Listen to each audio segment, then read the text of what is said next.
Hi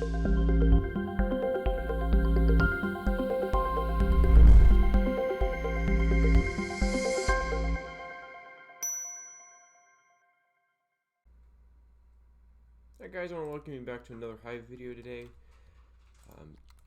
Today we're not going to do like a really huge video, we've got a really small one. So with this nearing completion and a connection chamber nearing completion, we have just one little small thing to do. So we've got a couple command blocks here. I'm going to get these out of the way. They're literally just going to fill in the pistons and observers for us. And I want you guys to understand that this is not to... Okay, that one works. This is just to make it easier to place these materials, so it's like super easy to just come in here and place your observers and stuff in survival. That's really the only idea of this. This isn't to automate flying machines completely. It's to make it easier just to place the things you need to place, fill up what you need to fill up, and then you can make 2 flying machines like that. So we're going to start this off with a flying machine, and all I'm going to do is press this button.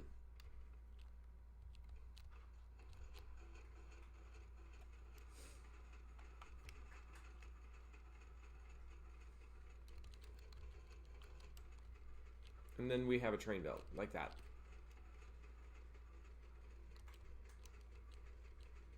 Now in reality, there's a couple small problems with this. First being that this part is completely, you gotta interchange the honey and slime, which I probably won't be willing to do.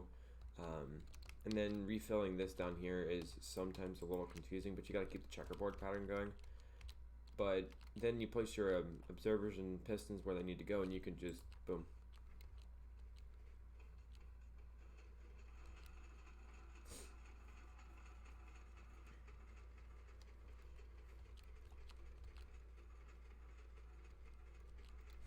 So that's what I've gotten managed with this. That was kind of manual mostly the last time I showcased that. But now it's completely automated for up to 2 machines at a time. Now we've got a couple things that we might be able to do to help completely automate the train part. And if we look at this, we can actually send these out individually as we see fit. So if I want to get rid of this entire stack of honey and slime, we can completely do that until it's all staggered.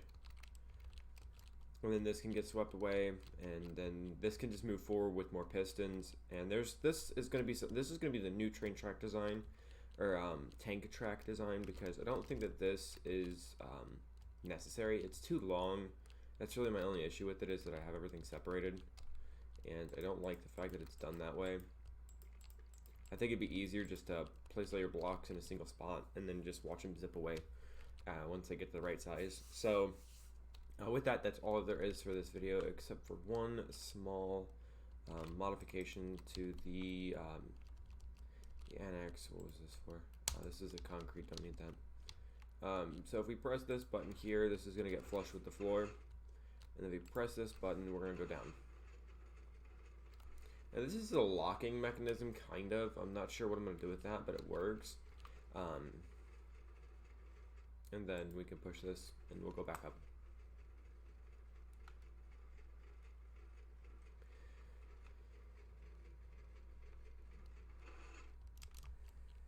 So we've got this much stuff done. I think we're getting very, very close to being able to actually start planning. We're going to actually plan out some small farms around here that would automate these trains. And then I think we're going to build up a test segment of about 5 segments long.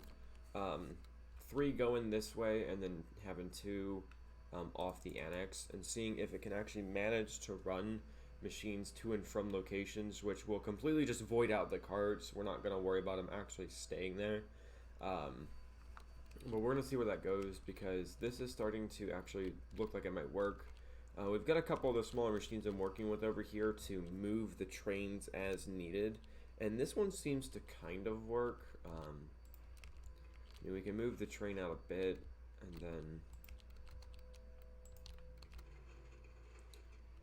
and this will pull that observer back, and then on the 3rd firing,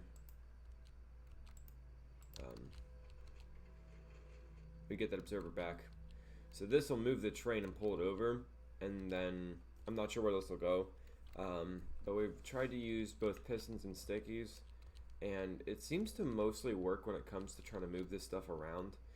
It's just really finicky with the observers. The observers are the real issue here, because if we don't update these observers, then if we update these observers, as soon as it fires at that, it's going to cause issues, because if this is up one block, I mean, we get pistons firing that don't need to fire.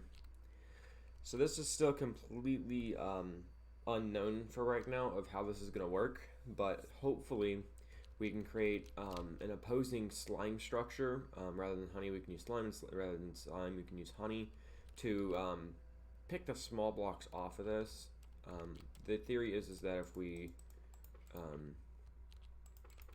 use slime in a way kind of like this, we would be able to pull the pistons down, and then the observers would be able to be pulled up the other way, and then we could push this where it needs to go, and then push a single piece back here where it needs to go. On top of that, I think that with how the updates to the trains are, which we've only got 5 of now, we might end up stacking backwards with the other half of these trains to where we can double their throughput. We're not going to go for that yet, because that could probably get really messy really quickly, so we're not going to do that yet. But that would mean we could probably double load trains, and rather than just having the 9, we could have 18 spots on these. But for now, I think we're going to just work with what we've got, and then we'll see if we can update and upscale for that. But that's it from AstaZora today. I hope you guys are enjoying these videos, and I will see you guys in the next one.